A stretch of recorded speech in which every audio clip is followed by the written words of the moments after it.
we just kind of want to show people real life, like living this lifestyle and growing all of our own food. There's a lot of people around who still grow pretty much all their food like we do. That's exactly what we're passionate about, and that's a lot of the theme of our YouTube channel. We would never go out and try to create content. We wanted to show what we were doing. I think the YouTube has opened up a whole new opportunity for people who do the kind of stuff we want to do. I feel like we were so blessed to have been raised this way, and like we didn't realize it for a long time, and now you see these people and they want to do it so bad, and I want to help them and show them that you can. Yeah. You can.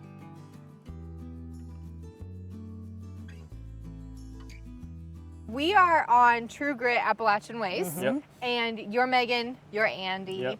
and you guys have just kind of like a homestead here, but really your claim to fame has been on your YouTube channel. Right. So can we walk down there a little bit and you can tell me a little bit about how you guys got started here and then what made you want to start like recording it? So actually, we were both raised about 15 minutes from each other. We've known each other our whole lives, and family's been around here, both families, for many generations. This is his grandpa's old house. Okay. And so Andy was pretty much raised up here. We ended up acquiring that, and people around here, honestly, we've always kind of lived this way, just people where we're so rural. A lot of people still garden and have the chickens and all of those things, and I think, for me anyway, what I started noticing was people wanting to learn, young people, and people that weren't raised that way wanting to learn and wanting to know, because, you know, once it skips that generation, it's gone. And so we kind of took a passion for that because we both like to teach people. That's kind of when we started the YouTube channel, because I did a lot of canning and cooking. It was a cooking channel to start with. Okay. And then we kind of took in the people wanting to see the gardens and stuff like that. And so we actually grow about 80 to 90% of our own food here. Wow. Yeah. Yep. Yeah.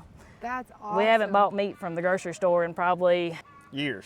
We've lived here for 11 years, so probably 7 or 8 of those years. Back then we weren't really buying them much either because, well, my daddy had cows, so we always had beef from that, and her daddy as well. Yeah, and we've always had pigs. I think our main thing we were buying back then was like chicken.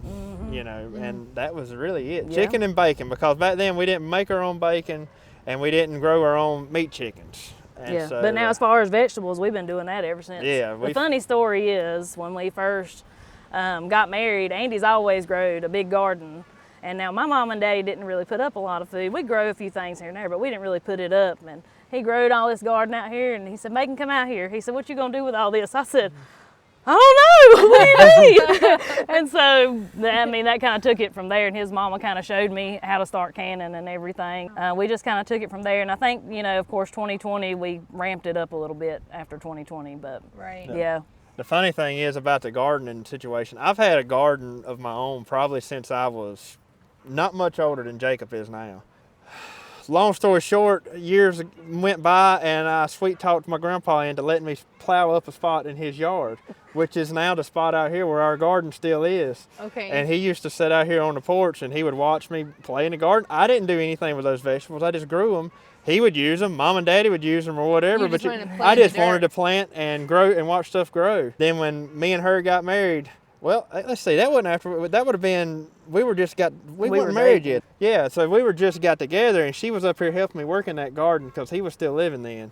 And he was sitting out there on that porch, and he told her, he said, little girl, he'll work you to death if you'll let him. I said, I wish I'd listened to him, goodness gracious. But I was actually raised just about 15 minutes down the road. His mama was actually my teacher in school. Yep. So, I mean, it's a very, most people, well, a lot of new people are moving in now, but most people that are here have been here like for a long time. I was raised about, well, if those pine trees wasn't there, you could see my house I was raised in. Oh, okay. Okay. So just right down the road here. Yep. But like this pasture and everything, it used to be woods. Over the years, we've cleared it over time and planted grass and made us actually have pastures. It was in the marriage contract that my 2 horses would come with me. And so we had to make something for the horses, and then we started getting the cows. So. Yeah, so the original pasture was just for the horses. There was no intent of ever having cows, nothing like that up here. Well, because my daddy and his daddy always had them, so yeah. We just didn't, I don't know. We didn't see us doing that. We always had the pigs, though. That's something we always have is But had we don't have pigs. any right now, but yeah. But yeah, we never really seen the cows coming, and so I think the first calf was a bottle calf, wasn't it? I had Belle first. Did you have Belle first? So okay, so the milk cow came first. Yep. Yep. Yeah, one day she decided she wanted a milk cow because we did have goats and tried to milk goats and decided the goats wasn't for us. Yeah.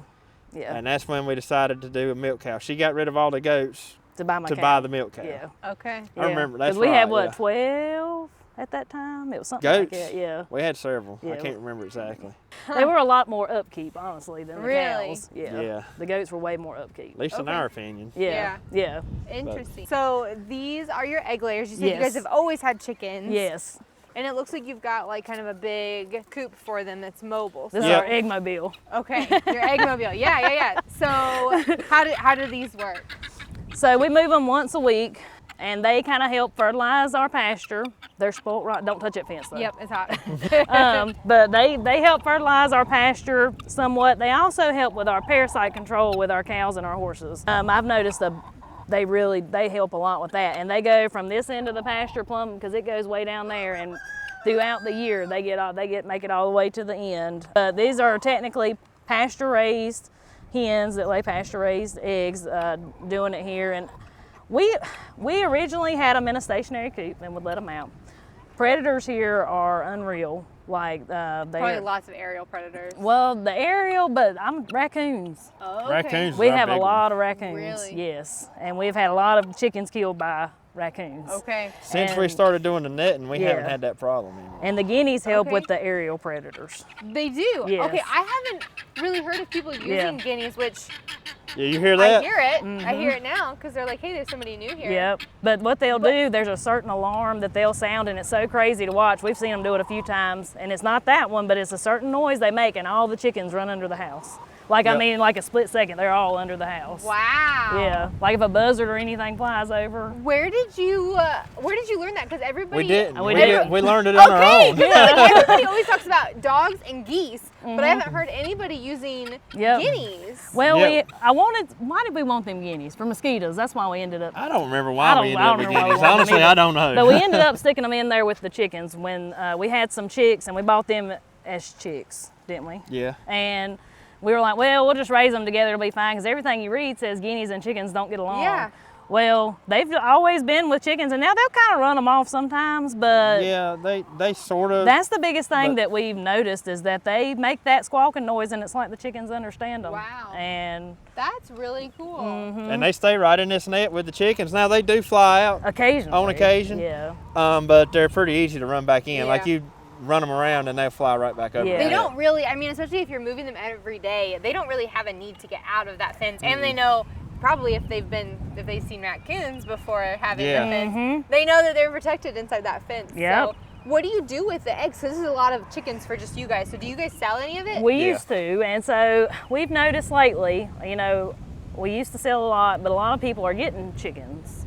And so we're actually talking about downgrading some Okay. because especially this time of year, eggs are hard to get rid of around here because we're so rural, and if we market to the folks in the city, well, there's 10, 15 places they can stop and get fresh eggs between here and the city. Yeah. You know what I'm saying? Yeah. So, Because how far away are you from a major city? oh, a major city. A major city? 45 minutes yeah, at least. 45 minutes. What Yeah. city is that? I'd say Winston-Salem. Winston and Okay. Mount Airy are probably the two. Mount Airy, yeah. Yeah. And then King is growing a lot. And it's, what, 30 It's right minutes? over that mountain. Yeah, it's the just on the other side of Yeah. the mountain. Okay. But it's growing a lot. So there's a big market in King, but King is saturated with small farmers doing the same thing. Yeah.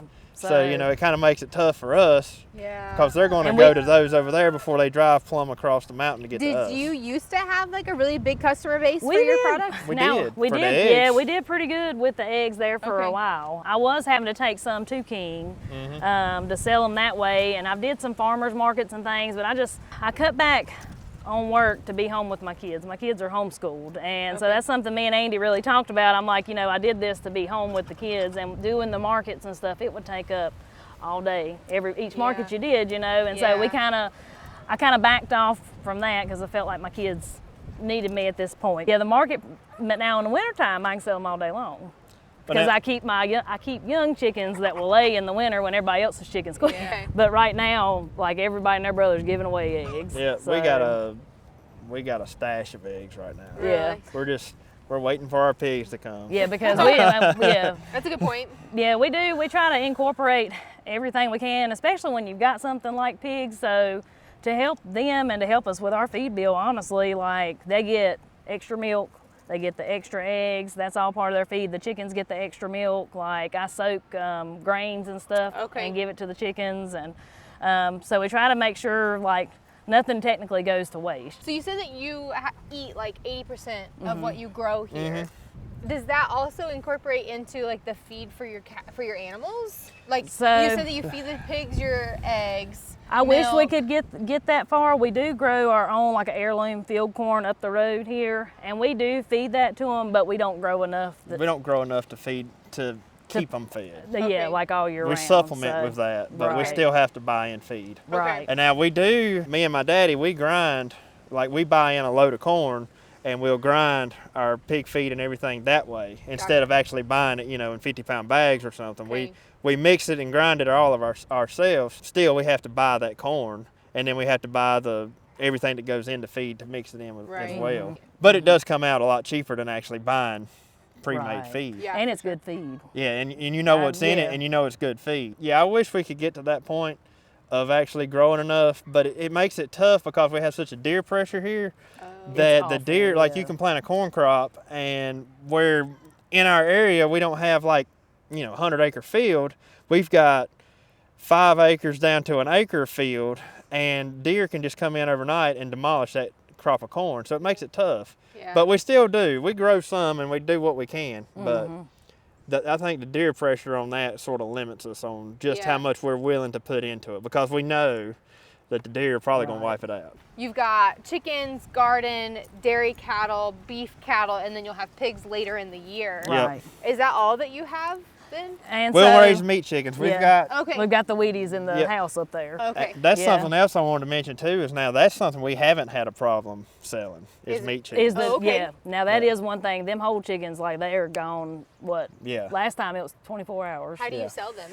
I just market them to neighbors. Yep. Okay. So that's one thing that through Facebook. Yeah, everybody and their brother don't raise chickens for meat. Now everybody's got a cow and everybody's got a pig or know where they can get one, but the chickens I think is a thing that, not a lot of people in this area do it. Yeah. Okay. So that's one thing we do, which now we don't raise a ton. We'll do 50 in the spring and 50 in the fall. Okay. So it's not like a huge income. It's just enough. We want to make enough to pay for the feed, so our chicken's free pretty much. That's always been our goal with everything. We try to sell enough for what cost we do have inputted in it. We kind of recoup that by just selling products to other people. Yeah. So it's not like we're after making money or much, making a living off of it or nothing like that. We're just pretty much, we try to get back what money we put into it. Was that always your goal? No. There, one time we wanted to be bigger than that, and then we just I'm gonna tell you, it got tough. Why? It just with both of us working full-time jobs at that time anyways, everything else we were trying to manage and all that, it was just, we were kind of at the point where we got to downsize something. It was hard because a lot of them where Andy was working a lot and I had went part-time at that point, I was processing them myself. Me and him talked about it, and I said I don't know that it's worth it, because really, I hate to say this, but when you crunch the numbers for what we can sell them for here, it ain't. You don't make that much more selling 250 versus 100. So you said that you're very rural and you're away from a city. Most people are having their own food. So then is this location relatively poor? They're just not able to put in the extra We've money? always been 30 years behind here is the only way I know how to put it. I mean, no joke. That mountain right there, it has blocked just for years. It's always been like that, even when my daddy and all them were growing up and his daddy, it's like people on the other side of that mountain were advanced and everything. And so my daddy's in his early 60s. It ain't many job opportunities and stuff.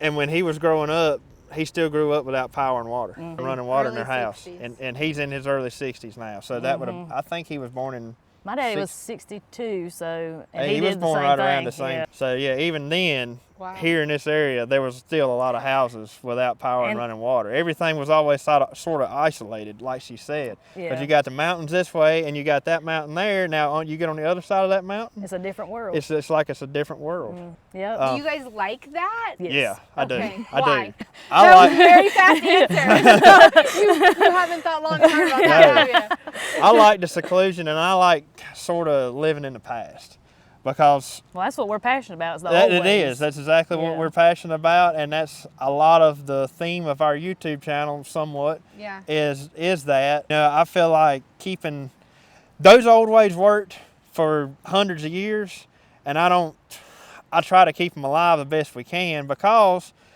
like she said, one generation doesn't do it, and it's gone forever. So one generation doesn't do it, and it's gone. But you guys didn't let that happen. How did you have that foresight to know that, like, if we don't do it, then our kids definitely won't do it? How did you know that? Is it the mountain? Because you just noticed. I don't that, like, know. The mountain. So blocks I mean, it? really, a lot of it wasn't even foresight. We were just doing it anyways. And I had friends And telling so- me, like, because I used to work out in the city of Winston, out at the hospital out there, and like I would have people tell me, they're like, "You're doing what? My grandma did that, and how do you do that? Like, I never knew. Like, that's the way my grandma lived, and stuff." And that kind of right there sparked something with me, and I was like, so people don't really know, anymore. That's true. Because I do landscaping for a living, and so I get out, and I do a lot of work down in Forsyth County, around Winston-Salem and stuff, and every once in a while the conversation will come up, and I'll say, well, we're doing our hogs this weekend. We'll be grinding sausage and all that, and they're like, really, man? I haven't seen nobody do that since my grandpa done it, or I used to hear grandpa talk about doing it or whatever. And, I was like, at that point, I'm like, not everybody still does this. Yeah. But where we were raised up here in it, we didn't think anything of it when we were younger. It was just the way we always done things. Yeah. Yep. And you were talking about this area too being poor. Something we didn't bring up was this used to be tobacco country. Everybody here was tobacco farmers. I mean, like, what the highway sign for King says King and Tobaccoville. Yeah. There's that Tobaccoville. R.J. Reynolds built a their manufacturing plant in Tobaccoville. Built it for Stokes County tobacco. Yep. Okay. Yeah. So Stokes County was known for its tobacco. The red clay we have here, for whatever reason, they used to tell us that it grew some of the best tasting tobacco there was. If you've got a wealthy person in this area who has been here for a very long time, most likely their wealth was built on tobacco. Okay. Not all of them, but a lot of them. Gone. There's only like maybe a couple of tobacco farmers left here now. Wow. So what happened too, you had a lot of your smaller farmers who were just raising 2 or 3 acres of tobacco, just enough to get them by and raise their family on. Once tobacco left, it left them with really no way to make money. Okay. And so they weren't big enough, because when tobacco done that transition, it's either go big or go home. Right. So the big boys, they were able to stay in it and keep going with it. The little guys were just kind of forced out of it because it became no longer profitable, and it wasn't worth them fooling with anymore. What are those people doing now? Are they doing like more homesteading type stuff? Some of them got jobs. They went to the cities, got jobs, and some of them were just at the age where when it quit, they just retired and quit, and they just do what they can do. There's a lot of people around who still grow pretty much all their food like we do, but they're a dying generation, and the younger people now, they move on, they get jobs. Some of them move away, some of them stay here. But, anybody that wants a good paying job pretty much has to leave the county. You got to drive at least 45 minutes. So you're trying to like bring those traditions back to life almost, but that seems like a very interesting dichotomy where on one side of things, it's still rural. Yeah. Like, it's still rural America. We're still out in the mountains. We're in the Appalachian Mountains. So one side of things, and I'm just processing all of this, one side of things is like doing it for profit. Another side of things is just doing it to survive. And you guys are like, are you bridging the gap? Do you feel like that's what you're trying to do? I'll tell you, that was one way that I went part-time and got to stay home with my kids. was the YouTube. Well, it was the YouTube and the growing. Yeah, and growing our own food. Cutting back on that grocery bill. Yeah, exactly. Because if we had to go to the grocery store and buy the amount of food and eat like we eat, if we had to go buy that at the grocery store, we couldn't do it. There's no way. And it used to not be that way. I remember people, especially when I was younger, saying, why in the world do you still grow a garden? You can go to the grocery store and buy it cheaper now. And it's not like that anymore. No. But that was one thing that helped, because I just went part-time about 3 years ago. Because I'm a registered nurse. Okay. And so I went part-time, and that's what, I think that really helped. Like when we ramped up in 2020 and I could just go to my basement and get everything that I needed. Yeah, it was a lot of hard work in the summertime. I mean, sun up to sun down, but right now, I mean, we work like dogs in the summer so we can eat like kings in the winter. So, With your YouTube channel then, so that's what brought you to full-time. So are you monetized? Yes. How has that transitioned your farming, like your farm plan? Has that like dictated what you do on the farm, or are you just sharing your experiences as they come? So the biggest thing we do right now on YouTube is more like a vlog. We do some how-to videos, kind of like the pig processing and stuff, but we just kind of want to show people real life, like living this lifestyle and growing all of our own food, and what that looks like. Yeah, what that looks like. And I feel like sometimes it's made to look harder than what it is. And sometimes it's made to look easier than what it is. Yeah, that too. And so we just try to show, like, this is really how it is, y'all. You know, the cow got out and I had to walk a mile to go catch her, but that's just part of it, you know, stuff like that. That's something we've always said, is we would never go out and try to create content. Right. We wanted to show what we were doing. We literally just set up and video whatever. If we were doing a video, it's literally what we would have been doing that day if we weren't doing YouTube. Right. That's what our whole goal was always to be. But it hadn't really changed, like, I don't think, like, our mindset of what our goal is here. Yeah, like, no. I don't think our goal is to grow more food than ever before for ourselves. Yeah. It used to be to make an income off of it, but we seen how things were going, and we were like, we just need to stick to growing it for ourselves. We can grow more of a variety of stuff because we're using all of our space where we were trying to grow so much of it. We were using all of our space and we couldn't grow a variety of things. So now we grow a lot less of each thing, but we're able to grow more for ourselves. And where we're not trying to make a profit, one thing we run into is our extras. We just give it away. We either and give that it right away there does my heart better than trying to sell it. So like neighbors and stuff, last year we had an abundance of tomatoes, and I can't tell you how many 5-gallon buckets of tomatoes we gave away last year. You know, and I was just telling people, I'm like, you come pick all you want, just come get it. You know, especially like older people that can't do it anymore. It just tickles them to death. I used to feel so bad to sell a box of tomatoes to an elderly person that come up here that I've known for all my life, you know, but then they're like, well, how much are they? And I'm like, you know, I want to tell them, like, just go on and take them, but I know they're going to pay me anyways. Yeah. And I would be like, well, we're getting this much for a box. Well, here you go. But that used to break my heart. And now, just take it. Yeah. You know, you take it. Yeah. We kind of changed our mindset a little bit. I think that there's a lot of non-monetary profit in just helping the people around you. Absolutely. And like that good karma will like come back to you, right? In our area here too, community's always been kind of tight-knit. Yeah. You know, neighbors always knowed everybody and they always helped everybody. And you know, anybody who ever had, in years past, who ever had an abundance of something in their garden, you know, were like, well, you come on down here and pick all you want, you know, or whatever. It's always been that way. And I want to keep going that way, you know. Like your YouTube channel's like kind of mission, like the traditional lifestyle. Yeah, absolutely. It's just it's like when we do our hogs, it ain't just me and him, you know. It's the whole crowd. I mean, it's neighbors, it's family members, it's in-laws, it's outlaws, and everybody's got pigs, and whoever's got pigs within a 5-mile radius of here, we all do it together. Yeah. And everybody helps everybody, because if we didn't, we'd never get it done. No, there's no way we could do it by ourselves. Not with everything we do down there. Right. Yeah. Right. I skated over it earlier. So you said that your cows are here for a specific reason. Is that just your winter lot? It is. Well, yeah. We got them up right now. We can walk back over there. Okay. Sorry. So, over the winter, we actually had them in this pasture, and you notice how bad it's grazed down. Yeah. We had them in this pasture over the winter. We've had that one down there blocked off all winter. And the grass is starting to come out and look fairly good in it. But yes, for right now, we've got them blocked up into this pasture, and we're just feed them hay, and it sort of acts like a deep bedding kind of deal. You know, it keeps them from being so muddy in there, but lately we've had so much rain that it's kind of hard not to be muddy. But what we'll do, after we turn them back out, we're just letting the grass come out now is what we're doing. Once we turn them back out, you can see what's left of it right there. In the middle of the summer, we'll pile all of this up. That's beautiful. And make our compost this way. Yep. And this is what you use for your garden? Yep. Yes. So this pile used to be, it started about right here, plumb up to the top of the And fence. it was taller and it than was, me, yeah. Yeah, taller than me, and Wow. we've used that much.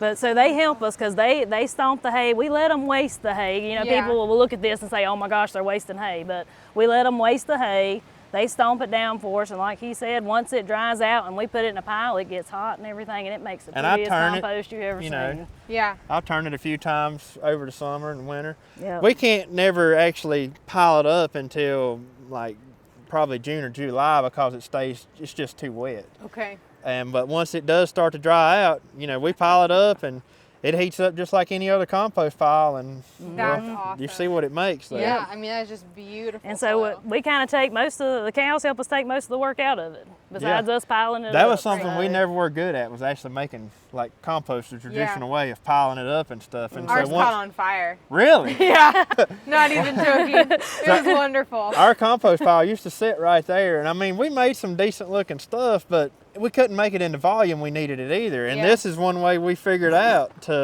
how to do it. Hi, how are you? She was a bottle baby, if you can't tell. She is spoilt. So friendly.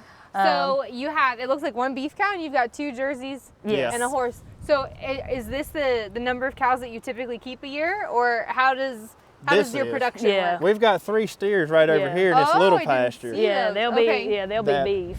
You know, we're just raising those up for beef. And the little fella right there on Mama, he'll be beef too. Yep, Okay. he's a steer now. But yeah, these are my pride and joy. Okay. Okay. Yeah, so that's something also that works out good for us, is to sell beef when it comes to doing that. Like halves and Like we'll wholes. sell halves and Yeah. wholes or Yeah. whatever, or quarters, however somebody want to buy it.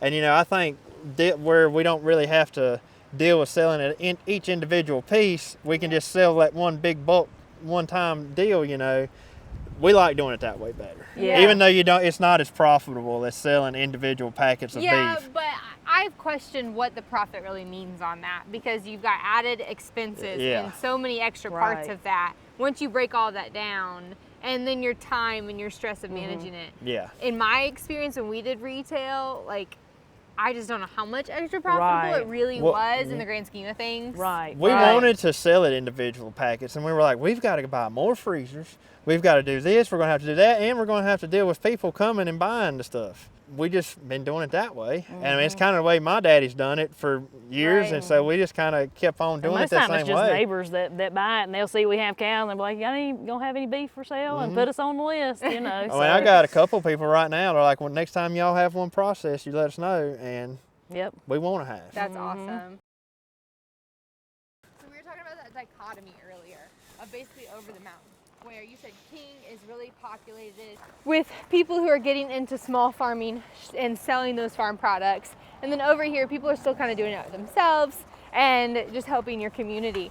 How do you feel about that dichotomy of maybe, is it oversaturated? Are you trying to promote that saturation? What do you guys think about that? I personally would love to see nothing but a bunch of small farms. Yeah. And, you know, I don't want to talk bad about the big guys, commercial farmers and stuff like that, because I know they're making their living that way. Right. And I don't want to talk bad about that, but I love seeing the smaller farms doing well. I think as far as that goes, like with our specific area here, I don't really see it being saturated, but I see so many people that are already doing what we do. It's just not that big of a market for it over here on our side of the mountain. Because Would everybody you does it. change that? I mean, I know you guys have off-farm jobs. You're part-time, you're full-time. YouTube supplementing some of that. Would you change? Like, if you could just pick up your farm and move it over and keep doing the same thing, but in a community that had more? Nope. You're answering me really Nope. quickly. Why do you? Nope. Why? I love it here. I always roots run deep around here, I guess. I was born and bred best way to here, say it. I don't intend on doing it anywhere else. So if you could bring a community to you where you would have a higher market of people wanting to buy farm products, would you buy into that? Maybe, depending on what that entailed. Okay. Depending on what it Is that brought. like a life balance kind of thing? Is that where you're coming from? Yep, and I think, so you know how we said we were looking at one time to get into selling more farm products and possibly making that our full-time income. At one time, that was our goal. I don't know about for her, but for me, I just grew up farming and I wanted to find a way to make it to where I could still be farming without having to leave the farm and go work somewhere else. In reality, it's always been, I just wanted to grow things. You know, I didn't care if I made money doing it or not. Yeah. But you have to make money, you know, in order to survive. Welcome to life. Yeah. Yeah. So that was the reality of it. And now it's almost like, since we have this figured out to where we, you know, save so much money by doing it ourselves, it doesn't really matter to us anymore if we do make money on the farm. Okay. Because it is in our eyes making us money because we're not having to buy that stuff from the grocery store. Right. Well, it's like somebody asked us about the cost breakdown for the pigs over here. We don't know. We've never sit down and add that up. I mean, I hate to say it this way, but we'll always have at least one pig. And it doesn't, to have for the winter. And it truly, unless it just become ridiculous cost to raise a pig or cow or whatever, we'll always have it. Just the way it's it doesn't always matter been. what it costs us. We know the product we get at the end is probably a whole lot healthier for us than anything we're going to go buy in the store. Yeah. And that's what, in reality, that's what it's all about. That's what our main goal was, is to have good food for us, have an abundance that we can share with neighbors on occasion, and live the best life we can. Yep, that's right. And you've talked a lot too about the livestock side of things, but as we're up here on this side, like I see, are those berries? Yes. Yep, we got blackberries. So this is Berry Hill. Yeah, this is what what we we call call it. Berry Hill. Okay, so And this is Apple Valley over here. I love it. So you guys are doing more for yourselves than just the livestock side of things. And we've talked about your garden, and that's over there, and then you've got your raised beds, and then you've got another garden in your fields and stuff. So how are you able to like divide your energy between all of those things? Like I've talked to some farmers who the diversity gets to be too much, where I've got too many irons in the fire and I just need to focus on one. And then I have other farmers who are like, I wouldn't do it any other way than diversify because that's how I have to do things. So how do you guys manage your time and all the things that go into having so many different things? So, well, you're more of the animal person. Yeah, the animals are but the best advice I have for anybody is you don't have to do it all at one time. No. Yeah. So as far as learning things in your daily routine, I wasn't always canning all this food in the summertime. I did a little at a time, and each year I'd do a little more and a little more and a little more. And you kind of just build that into your day till you don't even notice it anymore. And things like milking that cow, like that was a big task to take on, because I hand milk, so it takes me a little while. And you know, after I squeeze it into my daily routine, now it just flows. And I mean, I tell you, there's days that the house don't get cleaned every day, but you know, the cows are fed, everybody's fed, everything's took care of. Sometimes sometimes things you got to figure out what things can wait and what things got to be done right then. So that's my biggest thing. And there is days that it gets overwhelming, and sometimes sometimes I'll come out here and sit and just look over it, and I'm like, you know what, it's all right. It's a pretty beautiful view. We were standing over there, and I was like, I was smelling the cow poop, and I was like, I could just sit here and like, just stay here forever. I'm gonna take a nap, guys. Thanks for having me out. I'm gonna sit down and take a nap. But yeah, this is probably, me and him talk about it all the time, this is probably one of our favorite places to stand down here and just kind of look. And I mean, it's a great view of the whole, really of the whole farm. Right. We can turn in a 360. And something else Andy hadn't mentioned is, you see all this lumber here, we saw our own lumber for saw building that. projects and stuff. Yeah, for all our building projects. Just because when you live this lifestyle, there's always something to build. Yeah, there's always something. So when he got that sawmill, I mean, that's the best thing we ever bought. So like when I was a kid, my grandpa had an old circle type mill, and I can remember him running it, and I thought that was the coolest thing ever, but I don't remember much of it because I was way too young, and then it just, he got too old to fool with it. Fast forward to where we are now, we were building things. I was having to buy lumber. I was buying rough cut lumber from a guy down the road here. Well, then it kind of got hard to get lumber from him, and I was like, I'm not going to the store and paying, you know, all that for the store-bought lumber. Oh man. Plus, I don't like the quality of store-bought lumber. I bit the bullet and bought that sawmill, and that was probably the best thing I ever done, because which you don't realize how much time it takes to actually make your own lumber, because you got to go cut down the trees. You got to pick out what trees you're going to cut. Then you got to cut down the trees. Then you've got to bring them back up here to get them to an area where you can process them. And then once you cut them and mill them, you got to let them dry at least a little bit before you actually use it for something. So it's a time-consuming process, but at the same time, it's something that I love doing, so it doesn't, you know, matter to me. Yeah. You know? Was it like a large financial investment? I don't know how much those things run. But we bought it before things went crazy. We did. Okay. We saw when 2020 started happening, we kind of saw the way things were going. I immediately, like, it didn't take me long at all to decide I wanted to buy a sawmill. Yeah. And it's like, we talked about it and everything, and I was like, let's do it. I called, told them what I wanted. You know, it wasn't as expensive as what I thought it was going to be when we went to buy it. However, now I think they've went up several $1,000s since then. Yeah. Now, this is one challenge we have here. You have to get creative when you live on hilly land like this, because, you know, we don't have a lot of flat places. So, like, this here, actually, we put the pigs out on this years ago and let them clean it up for us a couple of times, and then we come through and mulched it, and we've made our little hillside here. You know, we just try to get creative with growing food. Yeah, we just done this winter the terraces, with the boards in there. They're going to rot out pretty quick, I'm sure. However, they're just sawmill slabs, so I'll have plenty more. Yeah. You know, and then they'll just go back into the ground. Exactly. Like, it's not like you're really losing too much. That's right. That's right. But it hasn't, ever since we've done that, it hadn't been an extremely hard rain, so we don't know how it's going to hold up. I have a feeling it's going to work a lot better than what it was. It looks like it'll work really well, and it'll probably, start building up and almost really stick. That's our intentions, is sort of terrace itself. Yeah. You know, it'll start building up against that. And then you don't have the work in it to do all of that land moving. That's exactly right. And you can just do it. So what do you plant here then? So I see, like, your early spring flowers. What are those? Why can't I think? Are those tulips? Yeah, those are daffodils. Yeah. We've got blueberries out here. We've got strawberries. The blackberries up at the top of the hill. Muscadines. Yeah, muscadines, and a few raspberries over there. Okay. So that's why we call it Berry Hill. Yeah, that's awesome. And our strawberries, you can see them up there. We planted them back when we first planted all this. And we use them. We got some there, and then all of that green up there is strawberries. So we use it as like ground cover for the weeds. And so on the side, you our get strawberries. Yeah. Eventually, we would love to see, in amongst all the blueberries, all of it be green underneath from strawberry plants. Yeah, you know, because they run. So what's like your future plan with not just your farm, but also with your YouTube channel? Because I love that you're able to take a modern approach on this side of the mountain to supplement your income. It is 2024, and these are modern times. So what is your goal, like your future goal with your YouTube channel and your farm combined? You want that to handle that, or you want me to? Go ahead. You sure?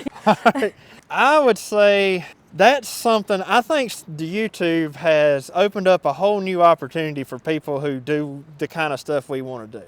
Because back 50 years ago, a person could make a living on their farm or, you know, small homestead or whatever by just raising a couple of crops. They made enough money to sustain themselves, and, you know, that's all they needed. Yeah. And I think the YouTube world has opened that back up, except you got to go at it a different way. You know, where YouTube is your crop you're selling. Yeah. You know what I'm saying? So, you know, we're still able to be here, I feel like people are meant to be on their land and growing things and doing things like that. That's the way I feel that God intended everybody to be. Yeah. However, you know, with over time and society, the way everything's went, you know, that's got pulled away from us. What little bit of YouTube money we make, it opens that up to where you can you can breathe again. You're like, okay, I can spend less time at work and more time here. Yeah. Yep. You know what I mean? Doing what you love. Yep, doing what we love to do. And it's like finding a way it's like finding a way to make yourself marketable. Exactly. So that you can continue doing what you love. I wonder sometimes, like, the people that have like the high corporate jobs, like the really stressful jobs, and their hobby is to go on a mountain, well, you know, on the weekends, and it's like that high stress job pays for them to be on the mountain, but I worry about, you know, the cost of that, right. like physically. Right. So yeah, it's like YouTube is able to bring that stress down a little bit. If that makes any sense at all. And you know, I used to even feel like, you know, so you know, when you go out and you actually do work, you know, say you go to a job, you work, you see your finished product there, and then you get paid for it or whatever. You know, and I used to be like, well, you know, YouTube's not like that.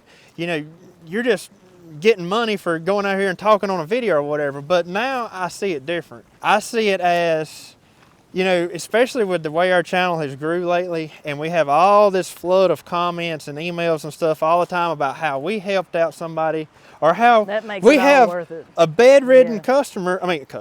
I'm talking like I'm still in landscaping here. We have a bedridden viewer who's watching us, and they're like, you don't know how much light you brought to our day. Because we used to do what you're doing, and now we can't because we're of our health or whatever. And so we get to watch y'all do it, and we're living our childhood again through y'all. And you know, that makes it worth it right there. That's right. That's you could never make a dime off of YouTube, and that alone would make it worth doing. Yep, that's right. But I think our goal is just to, I don't know, reach more people, make more people's day. Just kind of like what he said, like, I don't know. It seems sort of unreal sometimes. It does. Yeah. But just keeping these old ways alive and knowing that somebody now knows how to cure a country ham like their grandpa did because of us. Right. That is one of your most popular videos. Yeah, that is the most popular video. Yes. Yeah. You know, so stuff like that we were able to touch these people and keep that memory alive. Like, it just about makes me want to cry. Yeah. It just is wonderful. It does. Yeah. And, you know, and then on our side of it, it makes me want to cry sometimes knowing that while we're still not there yet, you know, there's no way we could make a full-time income off of what our YouTube channel brings, but still knowing that there is possibly potential for that. Yeah. Right. And see, when I was growing up and being with Grandpa, my grandpa made a living off of his farm. He worked a public job for a very short time and said that was not for him, and he come back home to farm. Yeah. Both of my grandpas did that. I feel that hardcore. Yeah. And you know, so now it sort of is like, it's almost like you can live that dream again. Yeah. We can be back home where we're supposed to be. And I think that's the craziest thought to it all, you know, is knowing that we can literally go out here and video our lives and try to teach people along the way and get paid for it. That's the craziest thing ever. It does feel surreal. And when Paul and I started our YouTube journey on our farm and then moved that to traveling full-time and visiting folks like you guys, our family members were, and still kind of are, they're like, I just don't understand how that works. Yep. What do you mean that there's money involved? Do you see that market getting saturated at all, though? Like, we've talked about that already. I don't. I think there's billions of people in this world, and even though there's a lot of people on YouTube, I don't see it. I honestly, like, if you watch homesteading videos, that's what YouTube's going to show you. So you're going to feel like everybody and their brother's making homesteading videos. Yeah. But there's so much stuff on YouTube. There is so much stuff, and there are so many people in this world that and the thing of I don't it is, feel like it's saturated. you know, we have people who don't watch homesteading videos watch us. You know, because they just do. But every YouTube channel has its own feel and its own vibe, no matter what the actual main topic is of the channel. Yeah. You know, you eventually get to where you feel like you have that relationship with those people, even though, you know, most of the people, you know, that I watch on YouTube, I don't know them, but you know, you still feel like when you watch them, you do know them. Yeah. Right. And I think a lot of people nowadays, with the media the way it is, and every time you turn on the news, you're hearing something bad all the time. It's constant, nonstop bad news on the news. I think people just love to turn on the TV or their phones or whatever and be able to watch just regular old people doing their regular old thing and not hear all that bad news. That's one of our things that we make a point, that we're not going to be... We never get into politics. and we're not going to be negative because there's too much negativity in the world already, and I don't want to add to it. We try not to be negative about anything on Yeah. there. And, you know, but like she said, there's too much of it out there now. I think that that feeds a lot to not just like your channel, but like you as people, and just how you're fostering your life. I mean, we walked down here to this creek. It's feeling how the wind's not blowing. I know. down here. There's no wind down here. You just hear the water running along the rocks. You've got your little fire pit. Yeah, we come down here and cook supper. You come down here and cook. It's just like you're trying to bring this life to people who either can't do it, Exactly. aren't able to do it, or maybe are trying That's right. to do it. That's exactly right. And I love that. Darn it, now that's bringing me to tears, guys. Like, I can feel the genuine source that you guys are having. I think like we talked about at the beginning, is so many people are wanting to get into it and they just don't know how, because they weren't raised this way. I feel like we were so blessed to have been raised this way, and like we didn't realize it for a long time, and now you see these people and they want to do it so bad, and I want to help them and show them that you can. Yeah. Exactly, you can do it. Yep. And she brings up a good point right there. I never realized how blessed I was till we did the YouTube channel. Yeah. That's Because right. we kind of took it for granted because we just thought everybody done it. It was just how it was. Yeah, It's just either how you it did is, or you that's didn't right. do it. We didn't realize we were special because we did it. And I'm Yeah. not saying we are special, but blessed that we That's get to right. live the way we live. And just through reading comments and everything, I think every day that goes on, every video we put out, when we read comments at night or whatever, that makes me feel even more blessed. Yeah. Each right. day, each time we put out a video. That's right. It's And this is probably a selfish question then, since Paul and I are on our YouTube journey and building still. But how do you just how do you build that audience? Is that something that just comes with time? Yeah. Really? It took forever. Yeah, we were on there for a long time. We've been on there since 4 years, wasn't it? Yeah, so it's been almost 5 years now. Yeah. But the thing was consistency. That's what I tell everybody. Yeah. It was when I started getting consistent, which was only like a year ago. Yeah. Once I started getting consistent, putting out those videos, it's like the audience found us. And like we don't really get that many bad comments. Like we got a really good bunch of folks that watch our videos, and watching. So we got a really good base of people watching. And it just kind of came. Yeah. And like I said, that consistency, putting out the videos just on a consistent basis. And we can say that there are days you don't want to get up and you don't want to do no videoing. Yeah. I mean, we try to do most of our videoing on the weekends because I'm here and we're both here. Yeah. However, some of it does get filmed during the week. And the hardest part for me, I think, is I was almost embarrassed to tell people. You know what I'm saying? Like That's interesting. people around here, I'd be like, yeah, we make videos, and because people laugh at stuff like that, They do. especially the older Family folks and and stuff. And I'm not saying our families, I mean, they've been supportive, Yeah, but at absolutely. the same time, It's weird. it's Yeah. weird. Yeah, It it's is. weird. Yeah. It's weird. Yeah. It's not known. You're like, oh, okay, so you're gonna go to Hollywood and be a superstar. Yeah. Right, yeah. You know? That was probably my biggest obstacle. Her daddy still jokes with us all the time. Like, y'all get big and famous. Y'all gonna be up there On the I mean, Discovery y'all- Channel, y'all we the told me the Discovery other day. Channel one of these days. No, that's not how this is gonna work. But I think that was my biggest obstacle with YouTube, is I had to get over that embarrassment to put out the videos, because I was like, oh my gosh, they're gonna see it, and Then they're gonna judge us for it or whatever. Yeah, so I Yeah. had to get over that, and How did you get over that?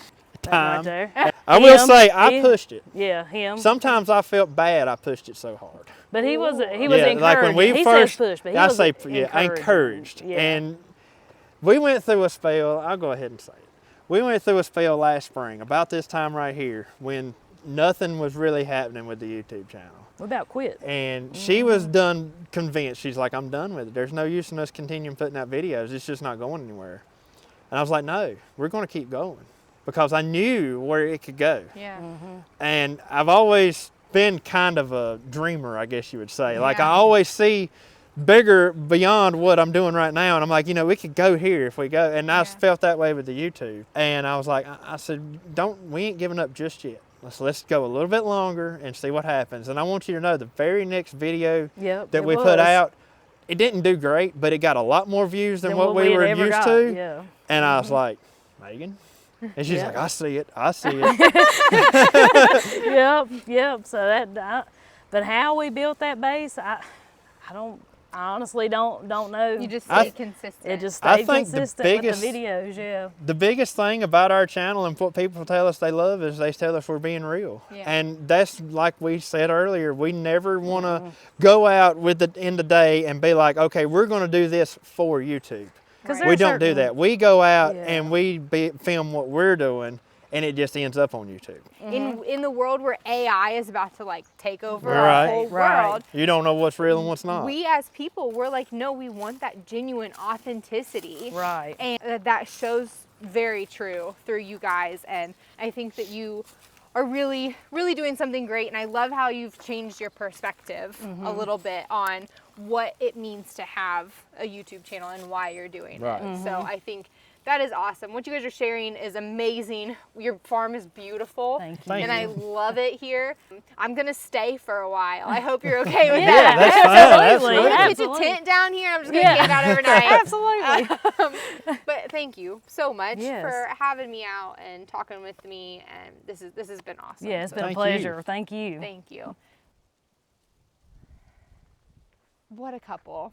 And I watched their YouTube channel before we came and visited, and just what they're sharing is so genuine and authentic. And I mean, you saw my tears, you know, like you can just feel how great these people are. And I love their messaging for their YouTube channel and why they're sharing it. And it just solidifies to me why I'm on this journey, why I'm sharing these farms with you, because it's needed out there. And you guys I know that you love watching these farms, and I know that you find just inspiration from these farms, but also just showing these people too that they are making a difference even if they can't see it all the way.